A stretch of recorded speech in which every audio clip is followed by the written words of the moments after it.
Well, some big news today, and topping the list, of course, is the sudden departure of Vikram Pandit as the CEO of Citigroup, along with his COO, John Havens. Agnes, you know, this kind of came out of the blue, especially in light of yesterday's decent earnings. What do you think happened here? Well, I think first, like the earnings yesterday weren't as decent as maybe like a lot of outlets reported. We had a piece out yesterday just saying actually they were fairly mediocre. The return on equity wasn't so great. Stock market liked it, though. Yeah, stock market liked it. But Pandit in some ways has had a rough year, right? I mean, his pay package was rejected by a majority of shareholders. Right. There was a multi-billion-dollar hit on their selling their stake in Smith Barney to Morgan Stanley. Right. And then probably more importantly, they were unable to pass the stress test with their capital plan. Yeah. So that kind of messed up the dividend that shareholders had come to expect they were going to get. Firing offenses, I guess. Yeah, Rob, his successor has been named. It's a guy named Michael Corbett. He's known as Mr. Fix-It, headed their European and Mideast divisions.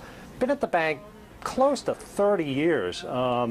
Seems like a conservative move. What do you think this portends for the bank? It probably means more of the same. I mean, the big thing that Citi would probably do Citi a world of good would be to split up the bank into various bits and pieces because it's just too large to manage. I mean, that's probably the root of Pandit's problems. I mean, he had these three issues, but overall, I mean, investors still don't believe the bank is worth what it's written down for. I mean, they traded about 60% of book, I think, which is miserable. Yeah. You know, and so you have to think the board said, okay, we need to do something, and you know, you turn to the guy who started winding down this troubled unit of Citi, and perhaps he can do more with Citi. Right, and knows obviously a lot about the bank.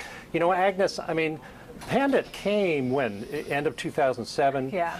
You know, at a pretty sensitive time, steered the bank through disaster. I mean, now he's gone, and I think all of the Wall Street bank CEOs are gone except for two. Right. Deserved, or just, you know, sort of no good deed goes unpunished? Well, again, I mean, he was there since 2007. I mean, he had a decent run. He made some money while he was there. Let's not forget that. But I mean, again, when you look at the stock price, it's down. I think I'll have to double check, but it's down close to 90% since he took over. So, you know, again, it's not necessarily, you can't throw that all on Pandit. There were a lot of mistakes at Citigroup leading up into the crisis. But, you know, it certainly doesn't help either. Yeah. And Rob, you know, I mean, Agnes mentioned one of the things that went wrong was a $15 million pay package that shareholders rejected this year.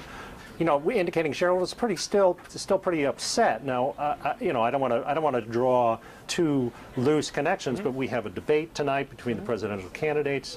That issue of the bailouts, that's still hanging around. Shareholders are mad. Do you think voters still are thinking about this? You think this comes up? I read something that in so many, I forgot what the percentage was, but in so many debates, that's the issue about, you know, everyone's trying to tar their opponent as being, you know, a friend of Wall Street, even if they're not even close to it. So there's still anger there. Yeah. Well, we'll leave it there. There's obviously a lot more that could be coming out about this in the coming days. Meanwhile, stay tuned for more breaking views tomorrow.